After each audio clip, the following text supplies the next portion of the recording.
has helped millions of people, including myself, live more fulfilling lives by teaching them to change the way they think. Please welcome the author of Change Your Thoughts, Change Your Life, Dr. Wayne Dyer.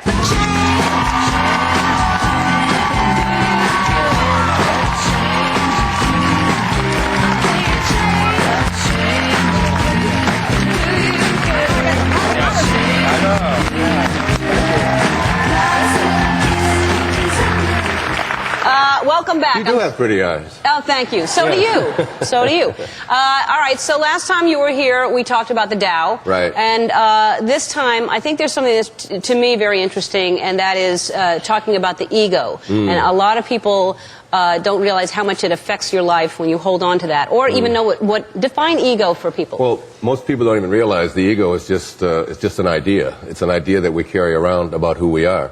And it's my teacher in India, his name was Nisargadatta Maharaj.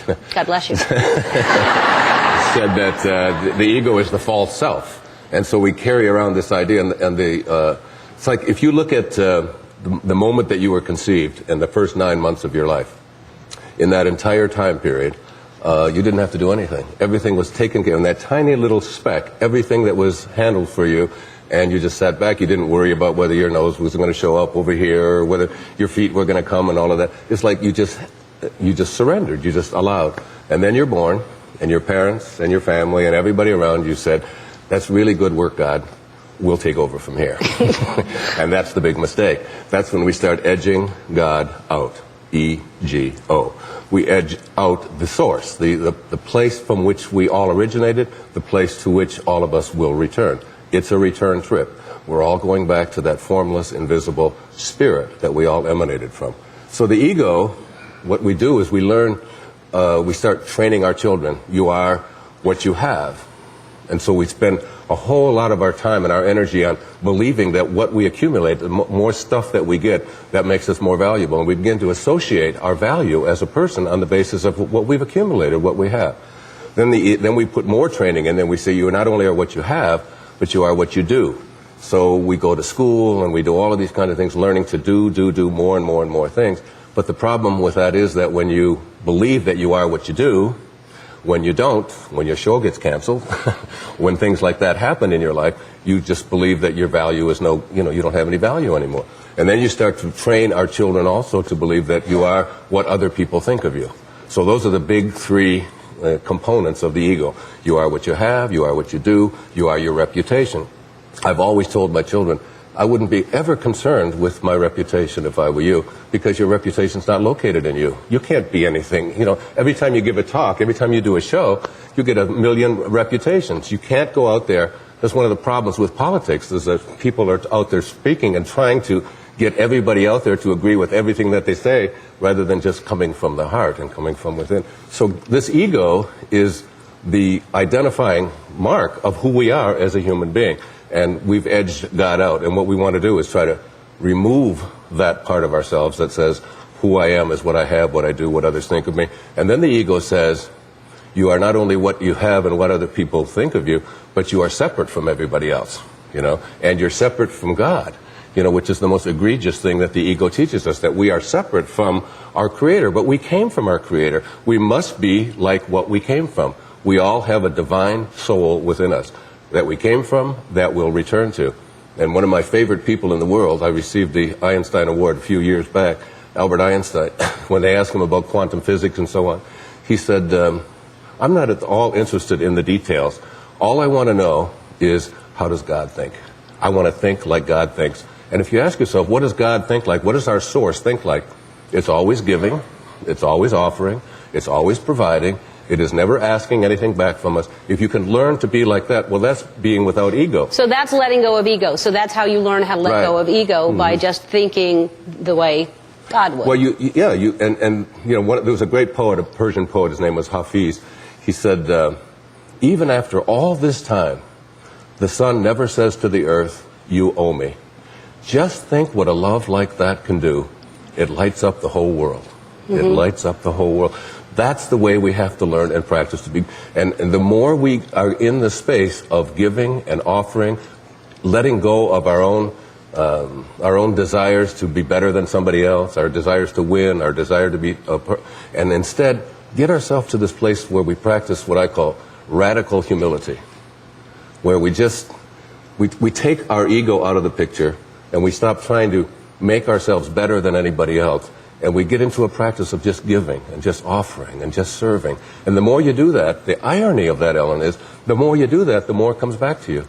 But when you're so focused on this, the biggest problem with the ego is it has a mantra. And the mantra of the ego says, more. I must have more. You're never satisfied. You never arrive. You just strive, strive, strive. No matter what, you're constantly trying to get someplace else. You want to get to a place where you're in a space. That's why in Change Your Thoughts, Lao Tzu teaches us about contentment, living in a space of contentment. I was picked up by the driver to come over here, and it was a 40-minute ride from the hotel. And I was thinking to myself, how can I be in a space of gratitude even in these 40 minutes? And we stopped at this stoplight, and there was a little white butterfly, and it was just flitting back and forth, and it came right up to the window and went back, and I thought, that's what life really is. It's just being in a space of appreciation. You know, Rumi said, sell your cleverness and purchase bewilderment. Get in a state of awe. Get in a state of total bewilderment about everything. Let that ego go. You don't have to beat anybody else. You don't have to be superior to anyone else. You just have to be a person who thinks like God thinks, which is giving, offering, serving, loving. That's what it's about. That's so beautiful. And also, if you don't stop, if you're just in the car like this and you don't stop and do that, you wouldn't notice the butterfly. You don't notice things like that. And I know what butterflies mean to you. That's a beautiful story in here. They do. All right, we have to take a break, and then we're going to talk about 7 steps to overcoming ego's hold on you. We'll be right back.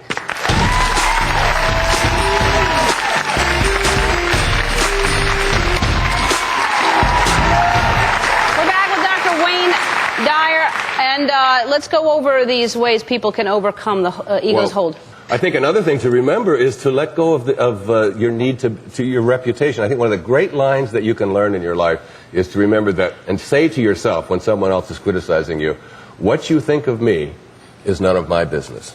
It's not my business what everybody out there is constantly thinking, being consumed with that, and so on. We also have this need to be right. It's like constantly, I've said it over and over again for years. When you have a choice to be right or to be kind, always pick kind. Pick kind. Choose that option. And so what do you see with people winning an argument, making the other person wrong? You see it in relationships all the time. And if you can just stop yourself as you're about to make somebody else wrong and say, what's the kind thing to say here? What could I say here that is going to make that person feel better?